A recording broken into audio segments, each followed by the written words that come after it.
परम कारुणिक श्री सिद्धर्षि गणि गुरु, उनकी रचना उपमिति भगवत पंचकथा के तीसरे प्रस्ताव के अंदर प्रतिबोधक आचार्य भगवंत के मुख से मोह विलय नाम के उद्यान के अंदर प्रतिबोधक आचार्य भगवंत व्यंतर कपल को उद्देश्य में रख करके पूरी सभा को भोग तृष्णा के बारे में समझा रहे हैं। भोग तृष्णा जो ये व्यंतर कपल के अंदर जन्मी हुई थी, जिस कारण से इन्होंने रूप परिवर्तन किया और राजकुमार और राजकुमारी के साथ मोह कामना की। और जैसे ही गुरु भगवंत का प्रवचन सुना, एकदम से अंदर से एक काले कलर की एक आकृति बाहर आई और जाकर के वो जो उद्यान था उसके समीप में जाकर के वो आकृति रुक गई बाहर जाकर के। और तब गुरु भगवंत ने समझाया कि आपने जो कोई भी गलती करी हुई थी उसमें फॉल्ट आपका नहीं था, वो आकृति जो बाहर खड़ी है जिसका नाम भोग तृष्णा है उसका प्रॉब्लम था। और ये भोग तृष्णा, इसको समझते समझते इससे कैसे जीव बच सकता है, इसके बारे में स्वाध्याय करते करते अभी गुरु भगवंत वो व्यंतर कपल को उद्देश्य देकर के कह रहे हैं, जो कोई भी मिस्टेक हुई थी वो भोग तृष्णा नाम की जो स्त्री बाहर खड़ी है उस कारण से हुई थी। एज सच आपके जीव का कोई फॉल्ट नहीं है। बहुत सुंदर तत्व अपने को समझाता है। हमसे जो कोई भी दोष होता हो, जो कर्म बंद होते हो, जो कर्म की निजरा भी होती हो, इन सब चीजों से आत्मा तत्व हमेशा अलग ही रहेगा। भले आत्मा तत्व कर्मों से लिप्त है, लेकिन आत्मा जो शुद्धात्मा स्वरूप है वो आज भी ऐसा ही है, केवल जन्म के बाद भी वैसा ही रहने वाला है। एकांत वो मिथ्यात्व है। परमात्मा की आज्ञा हमें हमेशा अनेकांत में चलती है। कोई बर्तन हो ना, बर्तन अगर नीचे गिर जाए, पूरा का पूरा कीचड़ से लिप्त हो जाए, फिर भी बर्तन जो है वो शुद्ध ही रहेगा। बर्तन के अंदर उसका जो स्ट्रक्चर है उसके अंदर कभी भी मलिनता नहीं घुसने वाली। अगर वो घुस जाती तो बर्तन बर्तन न रहता। वैसे आत्म तत्व जो है वो हमेशा शुद्ध ही रहने वाले। उसके बाहर भोग तृष्णा नाम का एक आवरण आया, कर्म का नाम एक आवरण आया, मिथ्यात्व के नाम का आवरण आया, दोषों के नाम का एक आवरण आया, उस कारण से आत्मा मलिन बना। लेकिन जो अंदर का जो शुद्ध आत्मा स्वरूप था वो अनंत काल के बाद भी ऐसा ही रहने वाला, अनादि काल से वो ऐसा ही था। जैसे ही वो व्यंतर कपल को अंदर से काम वासना हुई, वो भोग तृष्णा नाम का जो बाहर में मैल चिपका हुआ था उस कारण से हुई थी। जैसे ही वो मैल निकल गया, इनका जो शुद्ध आत्मा स्वरूप जो पहले भी वैसा ही था अभी भी वैसा ही है, वो प्रकट हुआ। उपमिति कथा के अंदर शास्त्रकार भगवंत कहते हैं कि स्वरूप से सुंदर है, निर्दोष है, परमार्थी है और निर्मल है। सुंदर, निर्दोष, परमार्थी और निर्मल। इसके अलावा जो जो भी विचार, जो जो भी पर्याय हमारे निकलते हैं वो अलग अलग बाहर में आए हुए मैल के कारण से है। हमारा आत्मा स्वरूप तो हमेशा शुद्ध ही रहने वाला है। और जैसे ही व्यंतर कपल को ये पूरा भोग तृष्णा के बारे में आचार्य भगवंत के बार के मुख से मालूम पड़ा और इनने प्रश्न किया, तो गुरुबंद अब क्या? अब वो स्त्री बाहर खड़ी है, भोग तृष्णा नाम की स्त्री। जैसे हम बाहर जाएंगे वापिस, अगर उसने आक्रमण किया तो क्या कर सकते हैं? और हम इस भोग तृष्णा से छूटेंगे कब? वो राह देख रही है कि जैसे ही हम यहाँ पर उद्यान के अंदर आपका प्रवचन पूरा करके बाहर जाएंगे, वापिस वो हमको पकड़ लेगी और हमारे अंदर प्रवेश करेगी। और व्यंतर कपल ने भगवंत आचार्य भगवंत को पूछा, कदा पुनरनया सकाशादयोपि मोक्ष। मुझे, हम जो दो पति पत्नी हैं व्यंतर के, हम इससे कब छूटेंगे? भोग तृष्णा से हमारी मुक्ति कब होगी? और आचार्य भगवंत बहुत सुंदर दो ही वर्ड्स में जवाब देते हैं, नेह भवे। इस भव के अंदर भोग तृष्णा से छूटना आपके लिए इम्पॉसिबल है। वापिस ये बात कौन कर रहे हैं? केवल ज्ञानी आचार्य भगवंत, प्रतिबोधक उनको नाम दिया गया हुआ है। किसके लिए कर रहे हैं? व्यंतर का जो कपल है, व्यंतर का जो देव और देवी खड़े हैं, उनके लिए ये बात करने में आई हुई है। जैसे ही गुरु भगवंत ने वहां पर बोला बोला नेह भवे, पूरी की पूरी सभा शोकातुर हो जाती है। कि व्यंतर का कपल का कितनी अंदर से शुद्ध भावना, कितने बड़े पाप का इतनी बड़ी सभा के सामने इकरार किया, खुद एक देव है, उस उनके पास असंख्य शक्तियां लब्धियां पड़ी हुई है, वो सब कुछ होने के बावजूद भी सामान्य मनुष्यों के बीच में रह करके भी उन्होंने अपने पापों का पश्चाताप किया, प्रायश्चित किया। पूरी सभा के अंदर व्यंतर के कपल को लेकर के जबरदस्त संवेदना थी।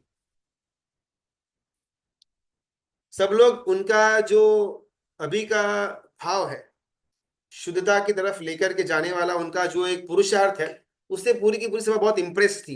लेकिन जैसे गुरु भगवंत ने बोला नेह भवे, इस भाव में तो होने से रहा, इस भाव में आपको भोग तृष्णा से छुटकारा मिलने से रहा, इस भाव में आप वो भोग तृष्णा नाम की स्त्री से बचो, वो इम्पॉसिबल। जब ऐसा बोला नेह भवे, पूरी की पूरी सभा प्लस व्यंतर का कपल शोकातुर।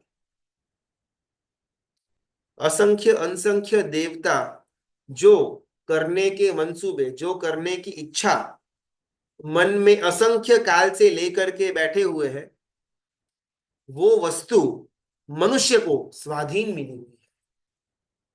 देवताओं जो सागरोपम तक के आयुष्य के अंदर भी जो चीज की बात, जो चीज की प्राप्ति नहीं कर पाते, वो चीज की प्राप्ति मनुष्य चुटकी बजा करके कर सकता है।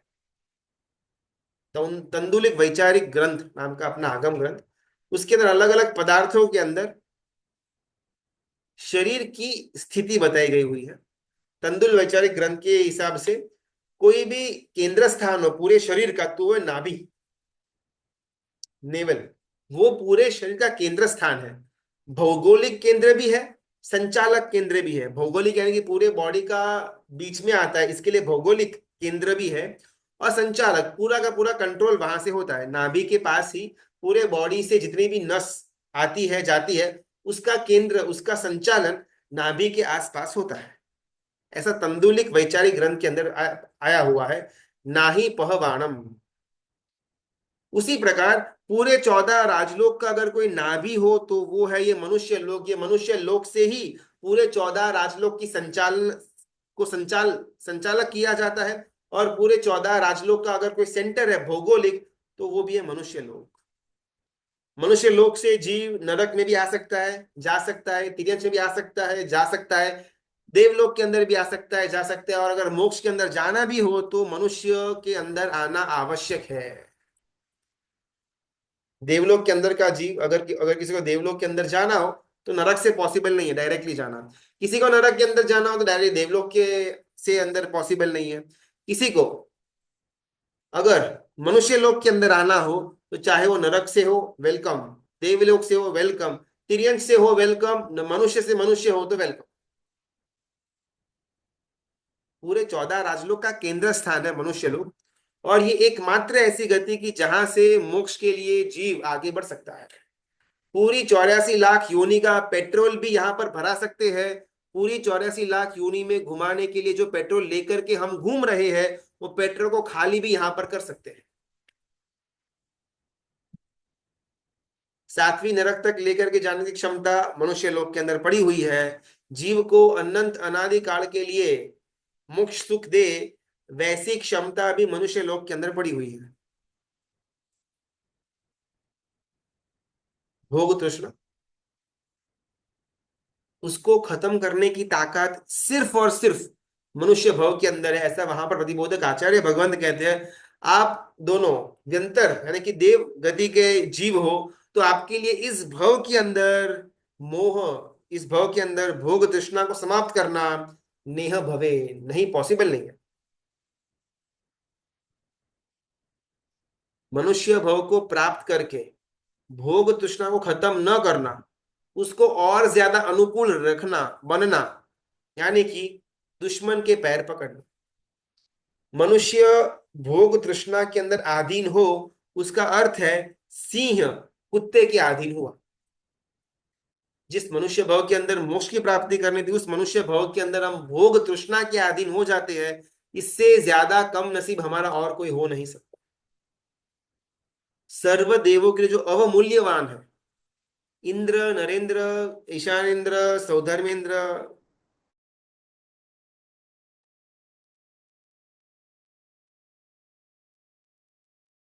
टेक्निकल इश्यू,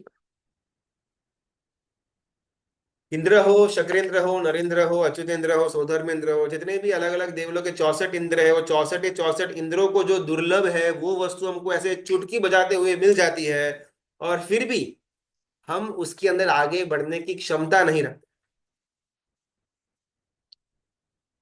नेह भवे, ये सभी देवों का अवमूल्यन है। नेह भवे, सभी मनुष्यों का मूल्यांकन है। मनुष्य भाव भोग तृष्णा को पोषने के लिए, भोग तृष्णा को आगे बढ़ाने के लिए, वृद्धि करवाने के लिए नहीं है, लेकिन अनंत काल से जो हमारी भोग तृष्णा की परंपरा चली आ रही है, उसको खत्म करने के लिए हमको यह भोग मिला हुआ है। नेह भवे, देवलोक के भव के अंदर भोग तृष्णा को खत्म करना पॉसिबल है ही नहीं। मनुष्य भव के अंदर पॉसिबल है, तो फिर यहां पर आचार्य भगवंत कहते हैं कि इसके अंदर प्रमाद क्यों, इसके अंदर विलंब क्यों। देवलोक के भव के अंदर साधना नहीं है, वैसे ही मनुष्य लोक के अंदर, मनुष्य के भव के अंदर भोग नहीं है। छोटा सा पचखान भी करना हो, नौकार का हो या गणसी का हो, मुठीसिम का हो, ये देवलोक के अंदर पॉसिबल नहीं। तो साधना की जो आगे की स्तर है, सामयिक है, पौषध है, उपदान है या सर्ववीर्ति है, उसकी तो बात ही नहीं है देवलोक के अंदर। देवलोक के अंदर साधना नहीं है, वैसे ही मनुष्य के भव के अंदर भोग है ही नहीं। सिंगारा कामा देवाणम, ऐसी बात स्थानांग नाम के आचरण सूत्र के अंदर आती है, स्थानांग नाम के आगम सूत्र के अंदर आती है कि काम भोग अगर एक्चुअल में है तो वो सिर्फ देवलोक के अंदर है। काम भोग के नाम पर सिर्फ करुणता जहां पर मिलती है, उसका नाम मनुष्य लोक। काम भोग की सेवा की, उसको सेवा, मल मूत्र से भरी हुई जो थैली है, अशुचि से भरा हुआ, गंदे शरीरों से लिप्त, क्लेश हो, जहां पर पसीना हो, जहां पर घबराहट हो, भय हो, जुगुप्सा हो, जुगुप्सनीय चेष्टा हो, थाक हो, कंटाला हो, बेचैनी हो, नबलाई हो, शरीर के अंदर रोग हो, घड़पन आए और मौत आए और बात पूरी, ऐसे भव के अंदर भोग, काम भोग के लिए विचार भी करना, वो करुणता है। तिर्यंश के भव के अंदर काम भोग होते हैं। तिर्यंश की अपेक्षा से उनको काम भोग लगता है, उनकी अपेक्षा से उनको वो सुख लगता है, लेकिन हकीकत के अंदर वो विभत्स है। देख करके एकदम घृणा उत्पन्न हो, देख करके एकदम मुंह फेरने का मन हो जाए। शरीर उनके उतने जुगुप्सनीय है, चेष्टा इतनी जुगुप्सनीय है, उसको सुख बोला ही नहीं जा सकता। हमारे काम भोग की चेष्टाओं को देख करके ज्ञानी गुरु भगवंतों को भी यही विचार आता है। नरक के जीवों को भी काम भोग होता है। उनकी इच्छा हो, इच्छा के हिसाब से वो पुद्गलों को ग्रहण करते हैं। उनको लगता है कि ये पुद्गल मैं ग्रहण करूंगा और मेरे अंदर का जो काम भोग है वो तृष्णा कम हो जाएगी। जैसे ही उन्होंने वो मनपसंद जो पुद्गल था वो ग्रहण किया, वो अंगारे के अंदर परिवर्तित हो जाता है और अंदर जा करके पूरा शरीर जला डालता है। और वो नरक का, नारकी का जीव, आंसू उसके रुक नहीं रहे कि जिसको मैंने अपनी तृष्णा को समाप्त करेगा, उस पुद्गल को मैंने इच्छनीय समझ करके ग्रहण किया, वो पुद्गल अंदर गया और अंदर से शरीर को जला रहा है। तिर्यंच के अंदर काम भोग वासना नहीं, नरक के अंदर भोग वासना नहीं, मनुष्य के अंदर जो भोग वासना है उसको करुणता नाम का टैग दिया हुआ है।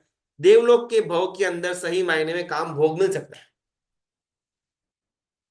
जिस प्रकार साधना वो देवलोक के भव के अंदर बिल्कुल भी नहीं है, नरक के भव के अंदर बिल्कुल भी नहीं है, तिर्यंश के भव के अंदर प्राय करके बिल्कुल भी नहीं है। साधना सिर्फ और सिर्फ मनुष्य भव का ट्रेडमार्क है।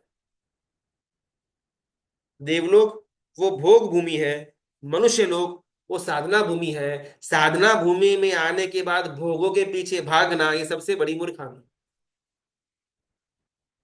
हम जब जब तीर्थ यात्रा वगैरह करने के लिए जाते हैं ना, तो जनरली वो धर्मशाला या भोजनशाला के बाहर एक बोर्ड लिखा हुआ रहता है, अन्य क्षेत्रम कृतम पापम तीर्थ क्षेत्र भविष्यति, तीर्थ क्षेत्रम कृतम पापम वज्रलेप महिष्यति।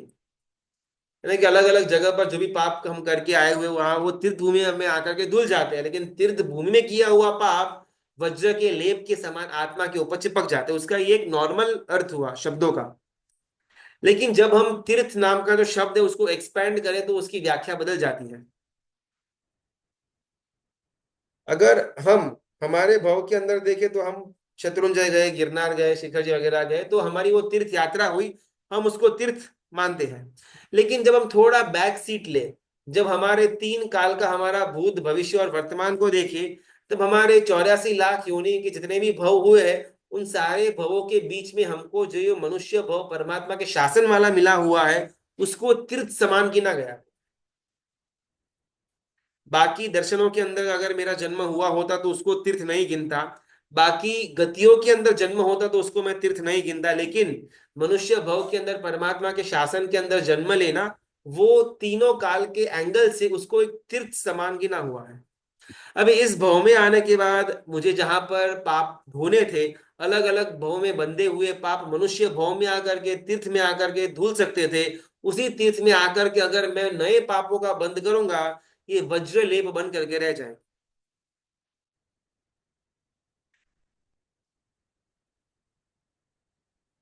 अन्य क्षेत्रम कृतम पापम तीर्थ क्षेत्र भविष्यति, तीर्थ क्षेत्रम कृतम पापम वज्रलेपो भविष्यति। अगर जिस भव में आकर के मुझे अलग अलग गति में बंधे हुए पापों को धोना था, वहां पर आकर के अगर मैं पाप का नया बंद करता हूं, तो प्रश्न ये उठता है कि अभी ये पाप मैं कहाँ जाकर के धोऊंगा।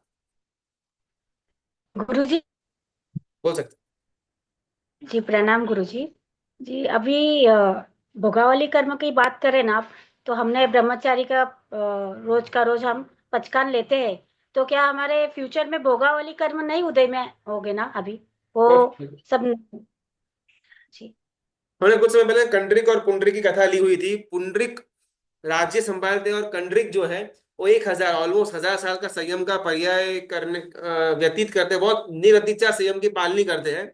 लेकिन जैसे ही एक आधा वो जीव की लालसा जागृत हुई, और एक आधा बार वो राजा के मतलब 2-3 महीने के लिए राजा के घर का भोजन वापरा, उसमें आसक्ति पैदा हो गई।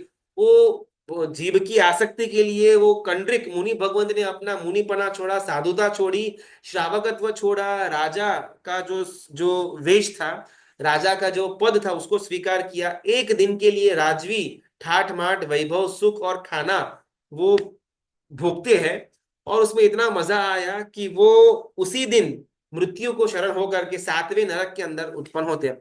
हमारा प्रश्न ये कि 1,000 साल का जो उन्होंने निरतिचा संयम की पालनी की, वो क्या। और इस सवाल का हम सबको सवाल होना चाहिए कि अगर मैं फॉर एग्जांपल भोगावली कर्म को या अपने तृष्णाओं को शांत करने के लिए ब्रह्मचर्य का डेली डेली का या फिर 12 व्रतों के अंतर्गत का कुछ लिमिटेशंस के साथ का अगर मैं व्रत ग्रहण करता हूं, तो उससे तो मेरे भोगावली कर्म टूट जाएंगे ना। और बहुत सुंदर उत्तर यहाँ पर हरिभद्र श्री महाराजा देते हैं पंचाशक नाम के ग्रंथ के अंदर। व्यवहार नय से अगर व्रत का ग्रहण किया हुआ हो, तो व्यवहार नय से जो भी व्रत हमने किया उसका लंबा कोई भी फल मिलने वाला है नहीं। निश्चय नय से अगर हमने व्यवहार के साथ समा उसका किया, समन्वय किया, तब फल की प्राप्ति होगी। मैंने फॉर एग्जाम्पल ब्रह्मचर्य का पचखान लिया, अपन खाने वाले एग्जाम्पल लेते हैं ताकि पुंडरिक और कंडरिक का जो अध्ययन था उसका अपन सार ले पाए। मैंने 1,000 साल के लिए संयम की आराधना की, मैं मासक शमन के पाने मासक शमन कर रहा था, और जब मासक शमन चल रहा था निरतिचार मेरी पालनी चल रही थी, कहीं पर कोई भी अतिचार या मेरे पचखान के अंदर भांगा नहीं पड़ा था। लेकिन प्रॉब्लम क्या था, वो जो तप था कंड्रिक मुनि भगवंत का, वो सिर्फ व्यवहार के स्तर पर था। व्यवहार की जो क्रिया, जो शारीरिक शारीरिक क्रिया थी, उसका जो भाव आना चाहिए था, वो भाव कभी भी उनके मन में उपसा ही नहीं। जिस कारण से हुआ क्या, 1,000 1,000 सालों तक वो क्रिया चलती रही, मासक शमन के पानी मासक शमन चलते रहे, लेकिन मन के अंदर खाने की जो लोलुपता थी, ये शरीर मैं नहीं, मैं आत्मा तत्व हूं, ये इंद्रिय का भोग सुख सुख है ही नहीं, वो जो मान्यता थी वो मान्यता कभी भी बैठ ही नहीं पाई।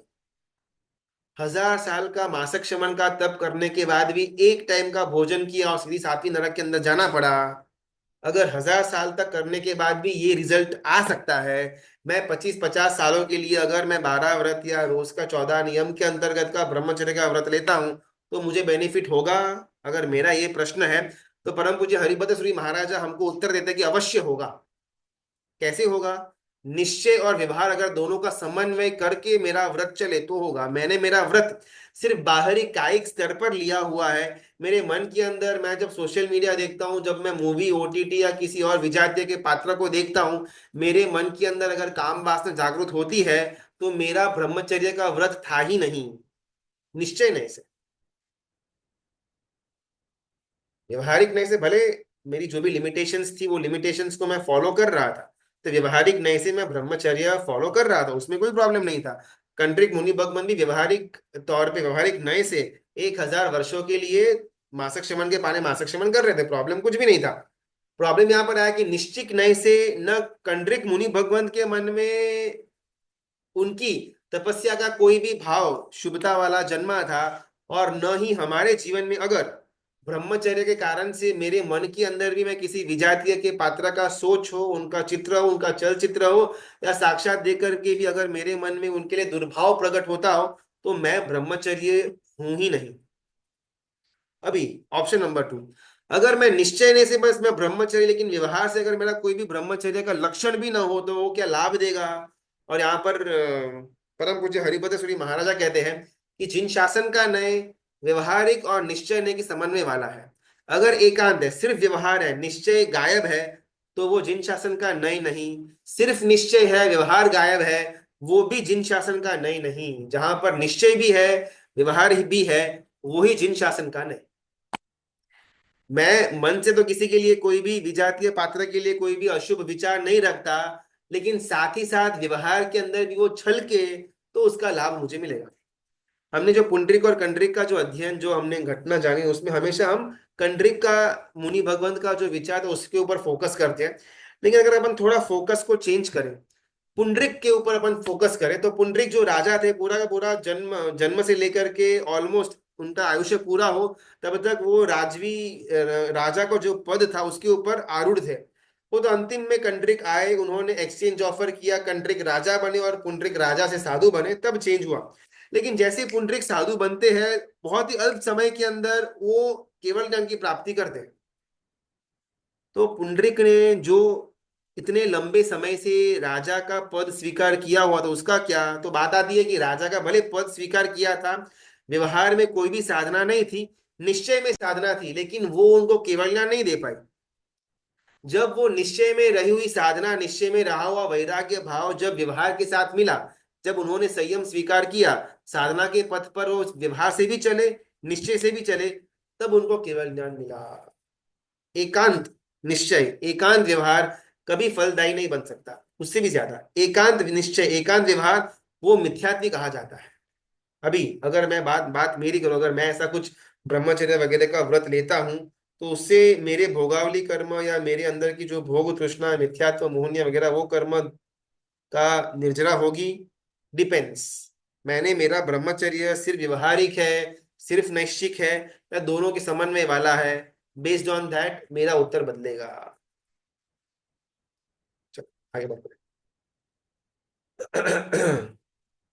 लंबे लंबे चरित्र जीवन जीने के बाद भी हमने अलग अलग धर्म कथाओं के अंदर देखा है कि दूसरे भोग के अंदर बहुत ही करुण गति वो जीव को मिलती है। लंबा लंबा चरित्र पाला हुआ हो, कई सारे ऐसे कथानक है या तीर्थंकर परमात्मा के ही जीवन चरित्र के अंदर कुछ कुछ ऐसे आया कि लंबे लंबे वर्षों तक चरित्र पाला हुआ, फिर चाहे वो चंड कौशिक के पूर्व के अंदर वो साधु भगवंत की बात आए, या वो मेंढक के पैर के नीचे गिर वो कुचला जाता है, वैसे वो कुरगड़ू मुनि भगवंत के भाव की बात आए। हजारों लाखों सालों तक चरित्र जीवन पालने के बाद भी उसका तुरंत नेक्स्ट भाव करुणता वाला, या तो तिर्यंच का या फिर नरक की गति का। तो प्रश्न ये उठता है कि वो सब करने के बाद फायदा क्या? और उसका बहुत सुंदर यहाँ पर रुक्मिणी प्रपंच कथा के अंदर आचार्य भगवंत कंक्लूजन देते हैं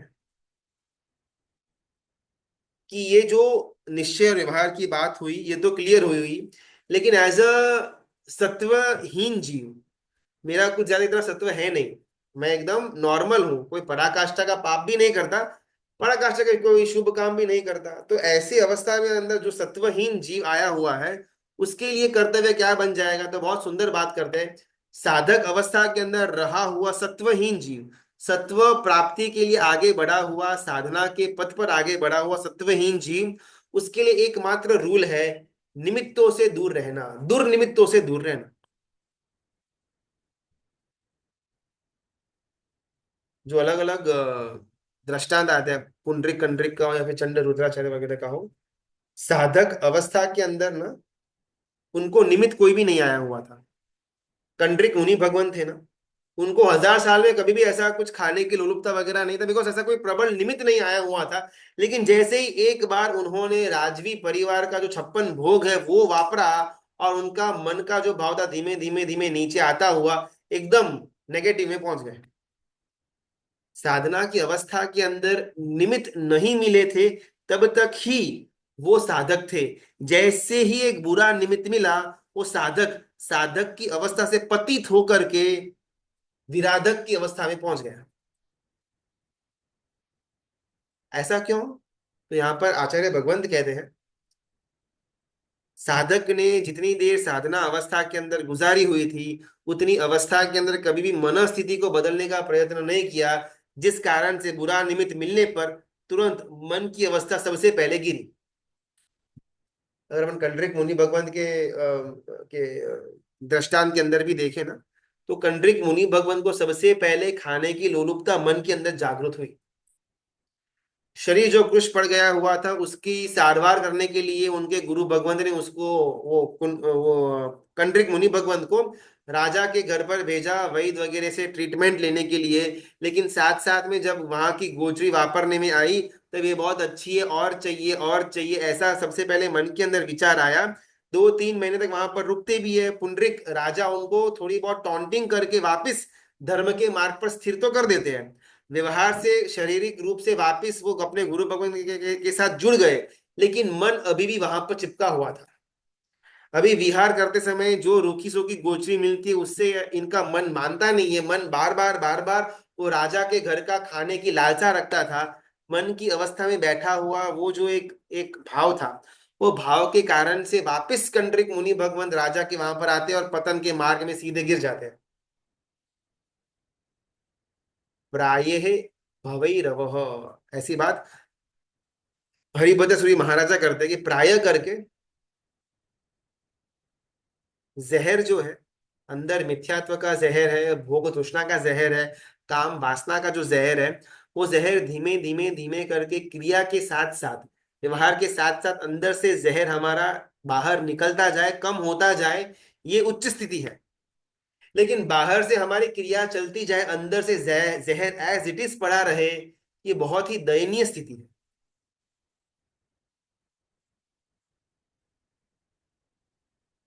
और सिद्धेश्वरी गुरु भगवंत बहुत सुंदर रास्ता देते कि साधक जब तक साधना के शिखर तक नहीं पहुंचता, तब तक साधक को हो सके उतने दुर्निमित्तों से दूर रहना चाहिए।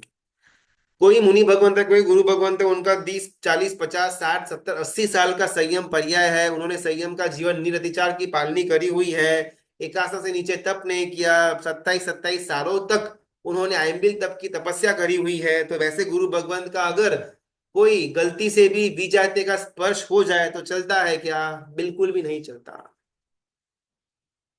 कोई गुरु भगवंत है 100 150 200 मासिक श्रमण करे हुए है, 6 मासिक तप 15 20 25 बार किया हुआ है, तब से पूरी की पूरी काया उन्होंने अपनी कृश कर दी हुई है। वैसे गुरु भगवंत से भी अगर गलती से कोई विजातीय का स्पर्श हो जाए, चलता है क्या?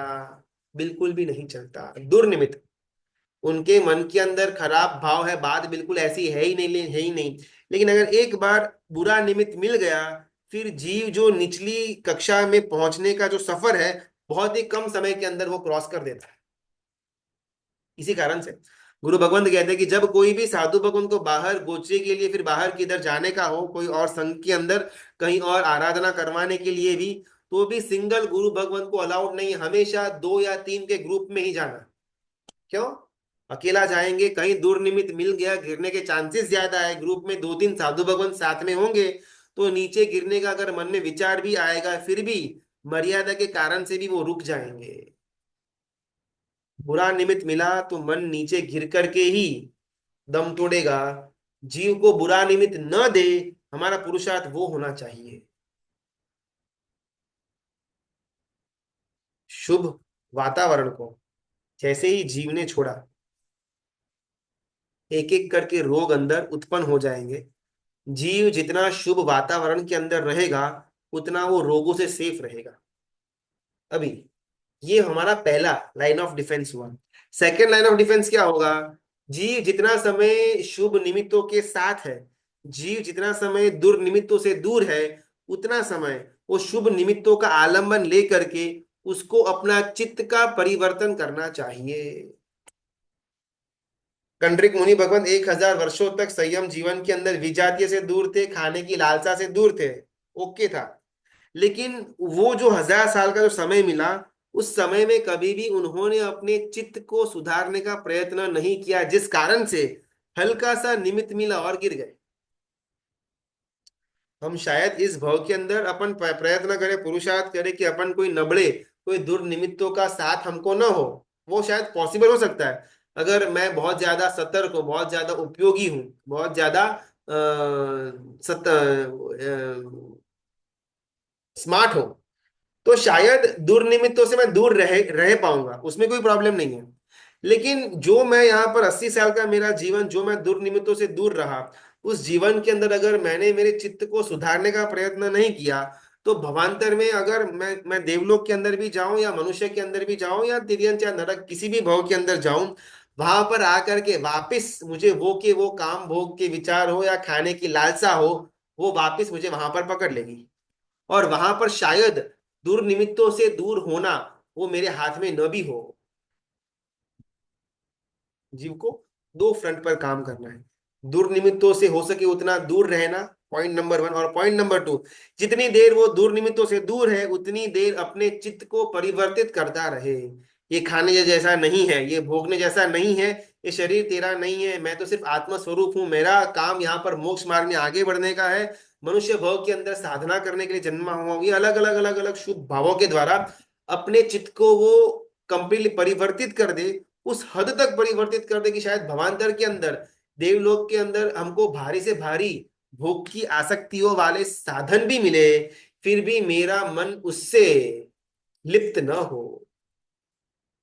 पुंडरिक और कंडरिक का अध्ययन देवलोक के अंदर एक देव 500 साल के लिए करते हैं।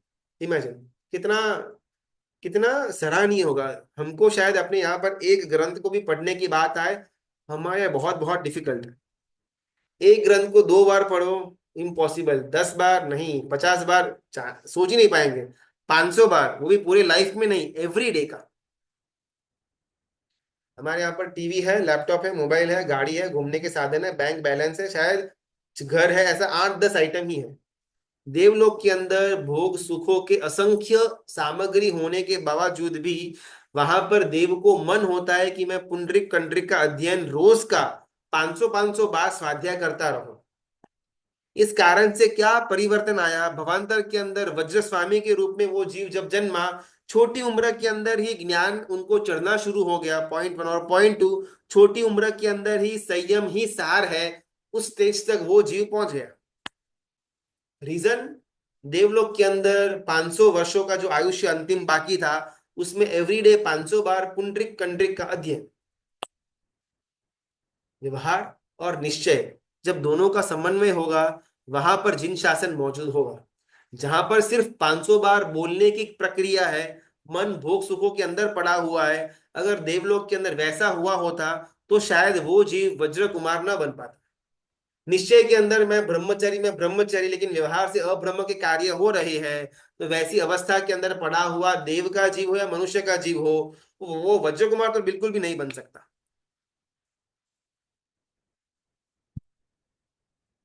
मनुष्य को, सत्वहीन मनुष्य को, जो साधक बनने की इस मार्ग पर आगे बढ़ा हुआ है, दो बातों का ख्याल रखना। दुर्निमित्तों से दूर, और जितना वो शुभ निमित्तों के आलंबन के साथ पड़ा हुआ है, उतनी देर तक बार बार चिंतन मंथन घूटने के कारण अपने अंदर क्या जो चित्त, जो अनादि काल से अलग अलग गतियों में घूमने के कारण से कलुषित बना हुआ है, भोग सुखों का अधीन बना हुआ है, उस चित्त का परिवर्तन करना।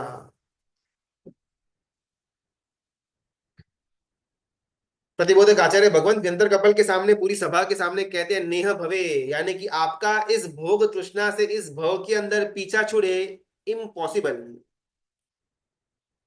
जनरली जैन अ, तत्वों के अंदर, जैन शास्त्रों के अंदर ऐसा ही, वैसा कहीं पर बहुत कम जगह पर आता है कि आपको ऐसा ही करना पड़ेगा, ऐसा किया तो ऐसा ही होगा। जो ही है ना, जो एकांत वाचक है, वो बहुत रेयरली फाइंड आउट हो, मतलब देखने को मिलता है।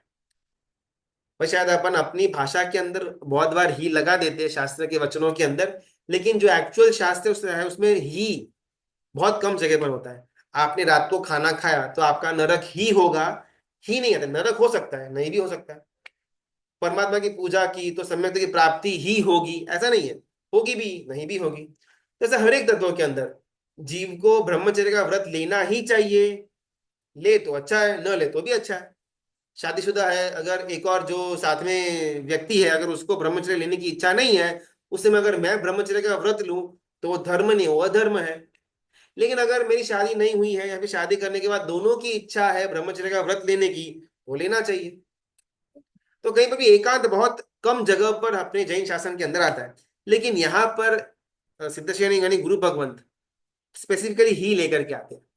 व्यंतर कपल को संबोधित करते हुए कहते हैं कि आपका इस भव के अंदर, यानी कि व्यंतर के भव के अंदर भोग तृष्णा से पीछा छुड़ाना पॉसिबल है ही नहीं।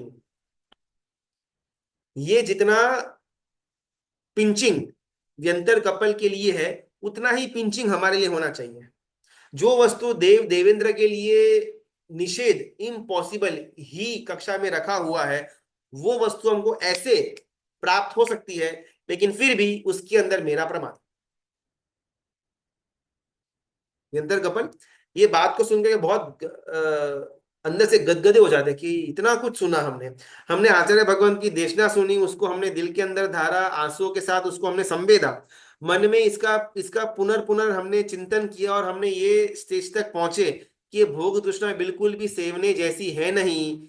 यहां तक पहुंचने के बाद भी सामने से मालूम तो ये पड़ा कि भोग तृष्णा से हम तो कभी छूटने वाले है ही नहीं इस भाव के अंदर। और बहुत ही एक एक दर्द भरे स्वर के अंदर व्यंतर का जो देव था, वो देव वहां पर प्रश्न करता है आचार्य भगवान, प्रतिबोधक आचार्य भगवान से कि तो फिर हम यहाँ पर आए, आपसे हमारी मुलाकात हुई, देशना का हमने श्रवण किया, जिन वाणी को हमने श्रवण किया, हमने उसको मन के अंदर धारा, सब कुछ फेल, कुछ भी लाभ नहीं। मेरे आत्मा का तो जो नुकसान होने वाला है उसमें तो कहीं पर कोई भी रुकावट आने वाली है नहीं। तो हमारा ये जो समागम हुआ, आपने जो तत्व हमको समझाया, वो सब कुछ वेस्ट ना, फेल ना। आचार्य मन बहुत सुंदर बात करते हैं कि शायद आपको ऐसा लगता होगा कि भोग तृष्णा के एंगल में आपने यहाँ पर जो मुलाकात आपकी और मेरी हुई, जो तत्व सुने, जो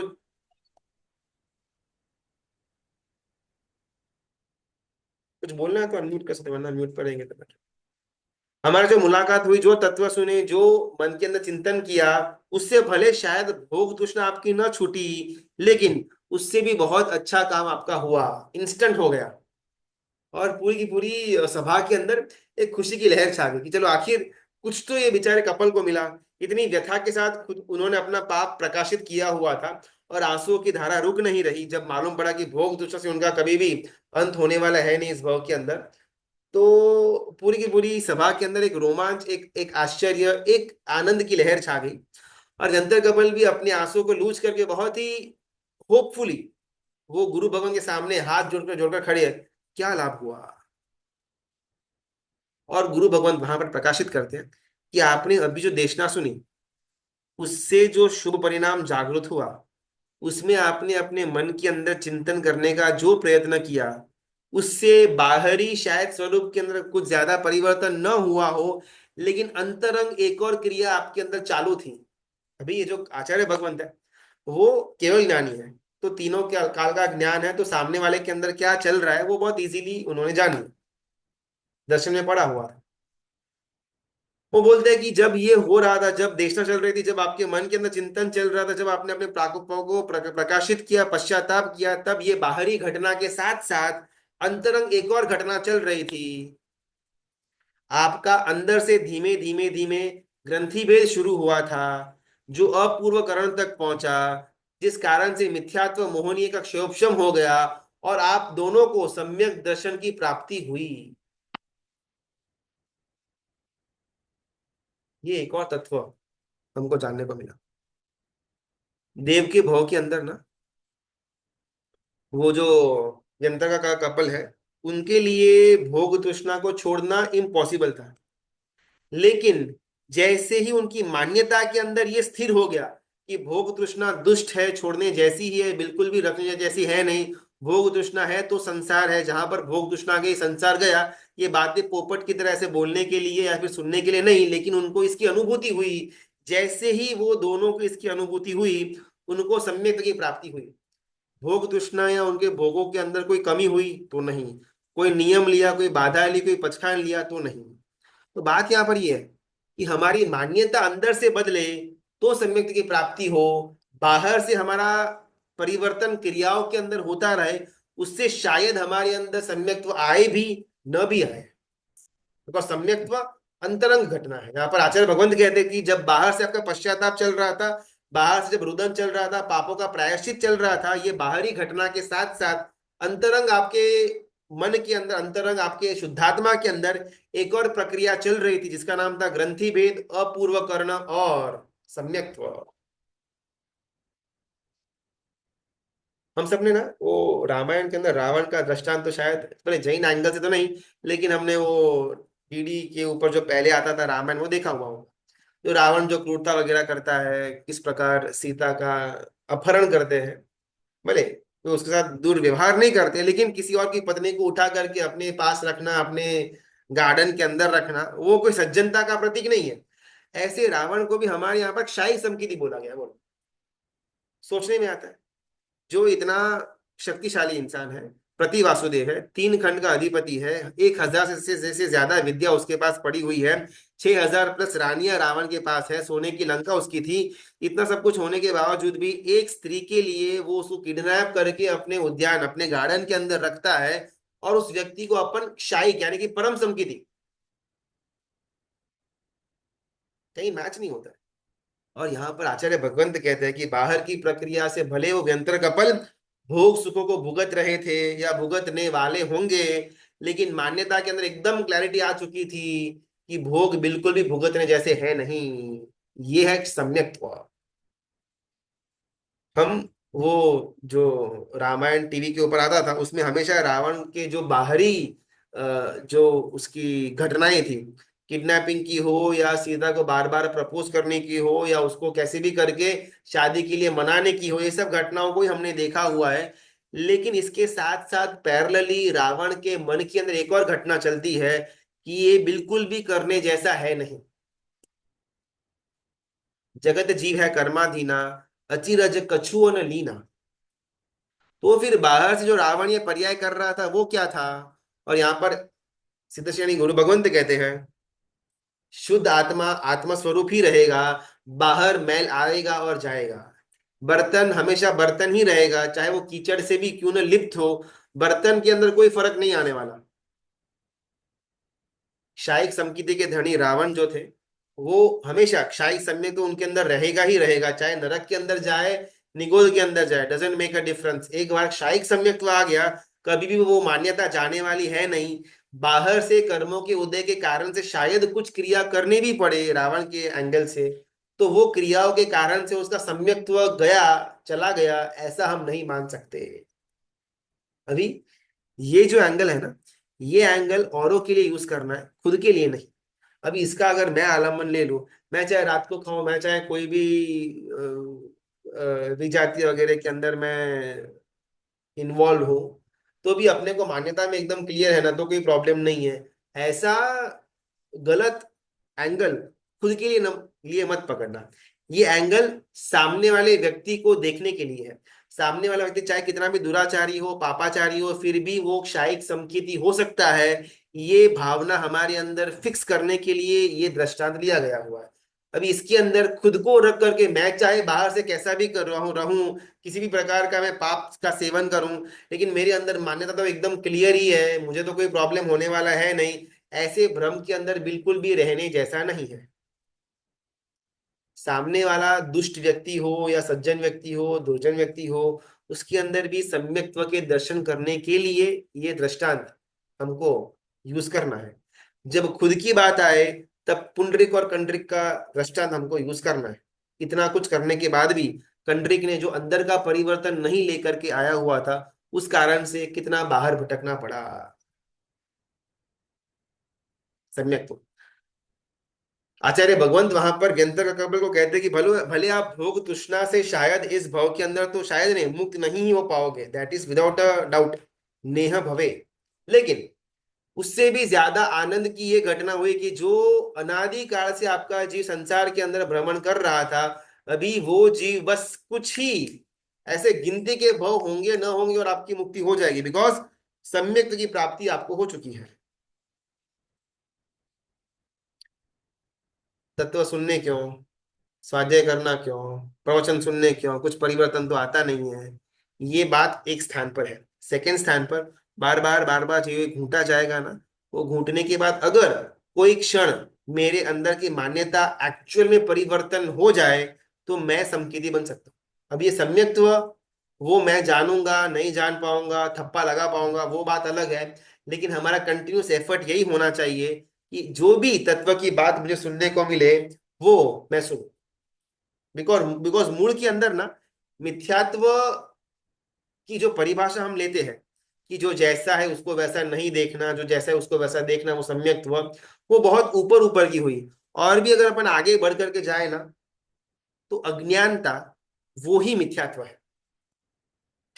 फॉर एग्जाम्पल, मैं अनादिकाल से मेरा जीव घूम रहा था, मैं मुझे मिथ्यात्व था, मैं मिथ्यात्व के अंदर ही पड़ा हुआ था। लेकिन जब मुझे मालूम पड़ा कि मैं शरीर नहीं, मैं आत्मा हूं, जो जैसे उसको वैसा देखना, उसका नाम सम्यक्त्व। अगर अपन कुछ और देखते हैं, जीव को अजीव की तरह देखते हैं, पुण्य को पाप की तरह देखते हैं, आश्रय को संवर की तरह देखते हैं, हेय को उपादेय देखते हैं, बंध को अनुबंध की तरह देखते हैं, अगर जहां जहां पर मैं ये मिसमैच करता हूँ, वहां वहां पर मैं मिथ्यात्वी।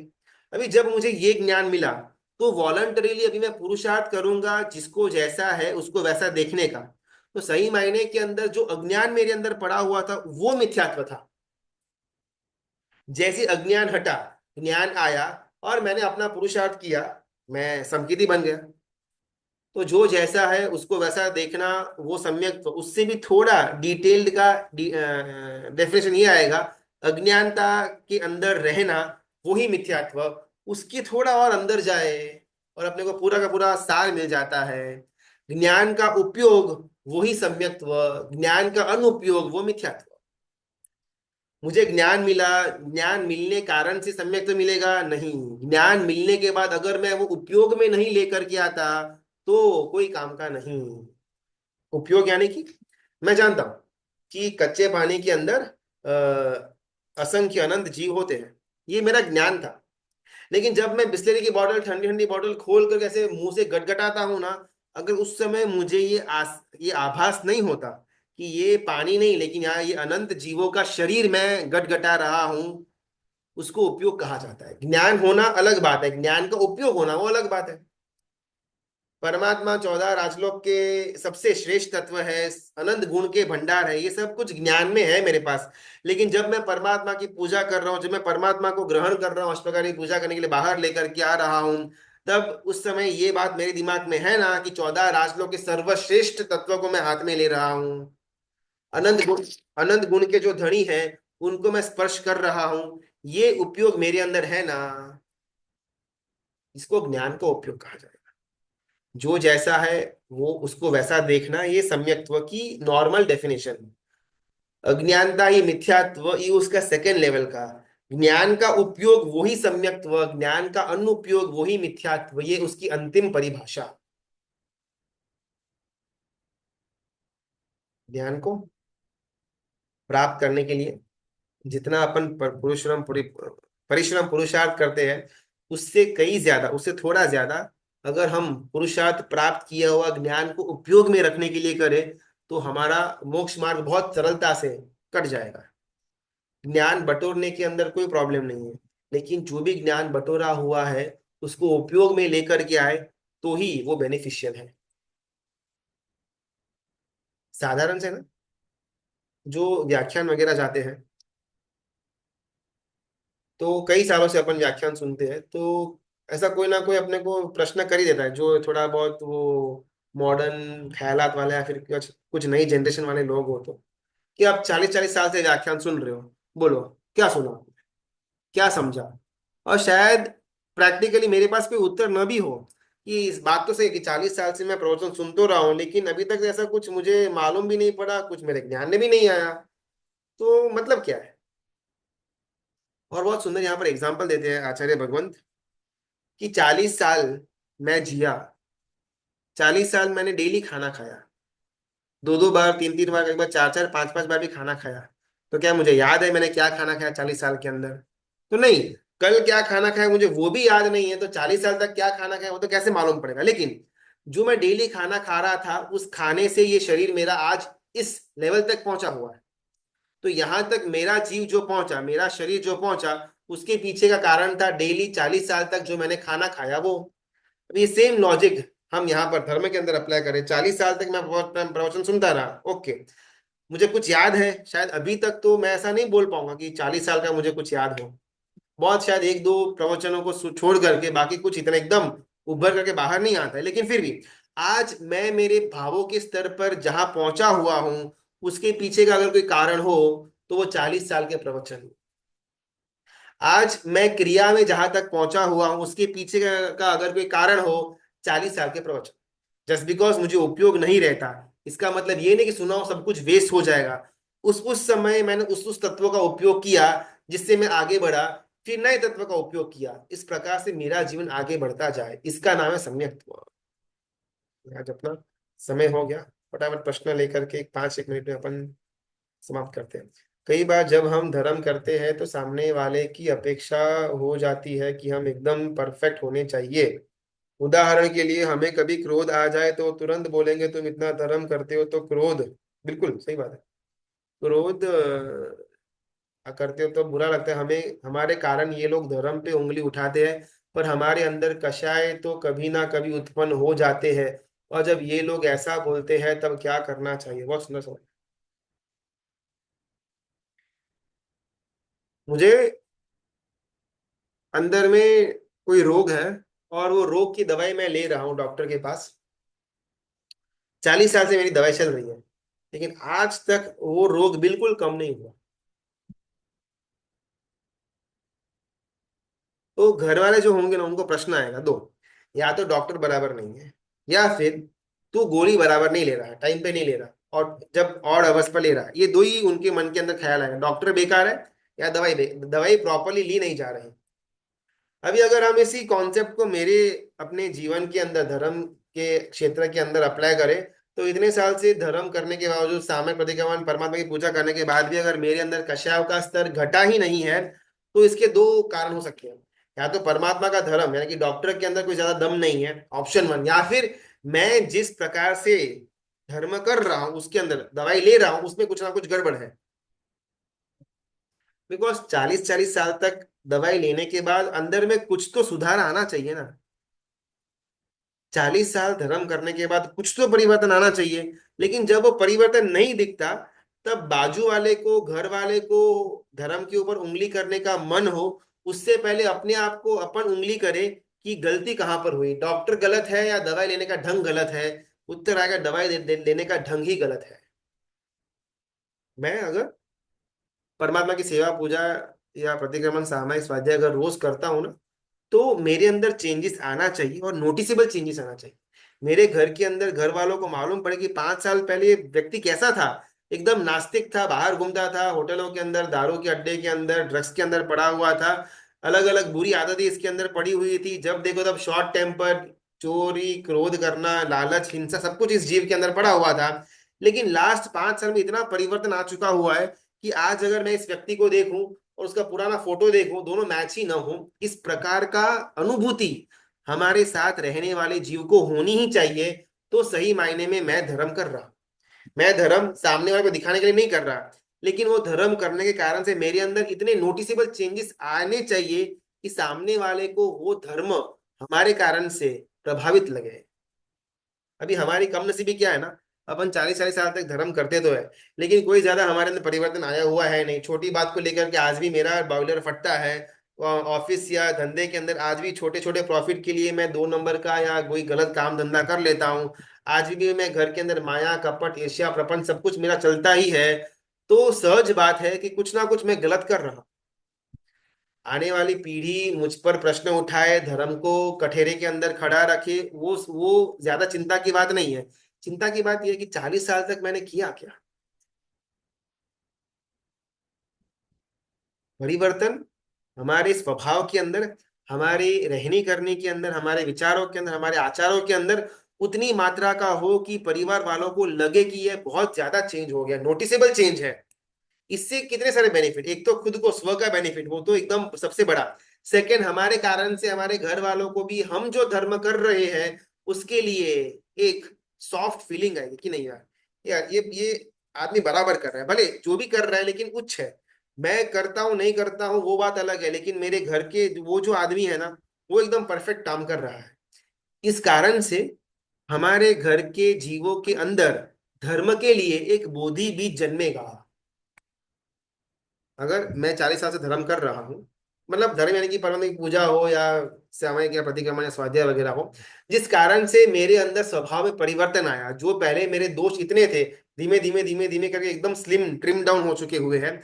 इस कारण से मेरे बेटे के अंदर एक बोधि बीज आएगा कि देखो पापा ना, वो रोज वो धर्म करते थे, वो रोज परमात्मा की पूजा करते थे ना, उस कारण से कितना वो हैप्पी फील करते हैं, हमेशा एकदम शांति से एकदम समाधि के अंदर रहते हैं। किसी ने कुछ गाली गलौज कर भी दी तो भी हमेशा उनका हंसता हुआ चेहरा रहता है।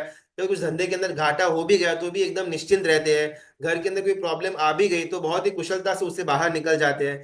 तो ऐसा करते करते करते शायद मेरा बेटा अभी का अभी धर्म के अंदर नहीं जुड़ेगा, लेकिन जीवन में जब उसको कोई कठिनाई आएगी तब उसके मन में ये मान्यता फिट होकर के रहेगी कि अगर मैं धर्म के शरण में जाऊंगा मेरा प्रॉब्लम सॉल्व होगा।